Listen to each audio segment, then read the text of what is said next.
कल मैंने ये सूट पहना था जो मुझे बहुत पसंद है। एक तो इसका कलर और दूसरा मेरी सिस्टर ये सूट मेरे लिए बहुत दूर से लाई थी। मैं अच्छे से रेडी होकर ऑफ़िस पहुंच गई थी। ऑफ़िस में पहले ऑफ़िस का काम किया, फिर हम पार्टी हॉल की तरफ चले गए थे क्योंकि आज मैम हमारे रिटायर हो रहे थे, तो उनके लिए हमने एक छोटा सा टी पार्टी अरेंज किया था। तब तक मैम भी आ गए थे।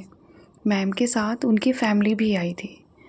मैम के साथ मेरी बहुत कुछ खट्टी मीठी यादें हैं। मैम कभी डांटते नहीं थे, हमेशा प्यार से ही बोलते थे। कभी उन्होंने हमें डांटा ही नहीं, और ऊंचा बोलना तो दूर की बात।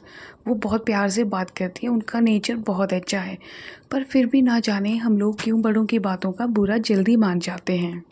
मैम ने हमारे साथ इस बीच अपनी जॉब जर्नी को शेयर किया, और पार्टी के लास्ट में हम मैम को विदाई देने के लिए गेट तक चले गए थे सभी स्टाफ मेंबर।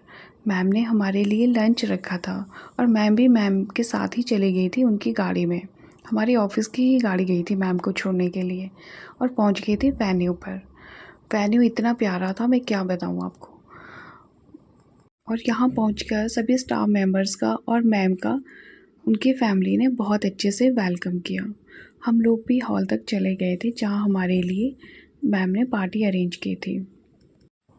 ये एक खुशी का पल भी होता है और दुख का भी होता है, क्योंकि हम इतने साल जहाँ हमने जॉब किया हो वहाँ हमारी एक फ़ैमिली बन जाती है, और जब हम फैमिली से अलग होते हैं तो बुरा तो लगता ही है।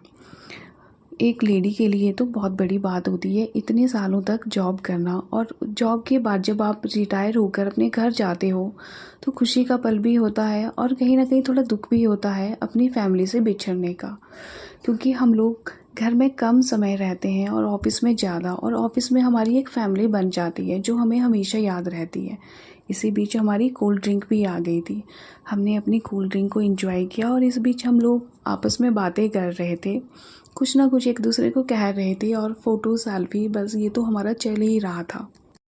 और इसके साथ ही हमें दिख गया था गोलगप्पे का स्टॉल। ऐसा तो हो नहीं सकता कि गोलगप्पे हों और लड़कियां गोलगप्पे खाना ही छोड़ दें, ये तो कभी हो ही नहीं सकता। और साथ में लगा था डोसे का स्टॉल, जहां भैया गरम गरम डोसा सबको सर्व कर रहे थे। हमने सोचा डोसा खा लेते हैं। भैया ने हमें भी गरम गरम डोसा सर्व किया। डोसा बहुत टेस्टी था, और चटनी के साथ तो बहुत ज़्यादा टेस्टी लग रहा था। मैं सच कहूँ, जब खाने की बात आती है तो मैं पीछे नहीं रहती। मैं हर चीज़ बड़े शौक़ से खाती हूँ। बस 2-4 चीज़ें हैं जो मैं बिल्कुल भी नहीं खाती, और मेरा ये मानना है इंसान को हर चीज़ खानी चाहिए, फिर वो मोटा हो या पतला हो। मेरा ये मानना है। हम बाहर आ गए थे, बाहर का वेदर बहुत अच्छा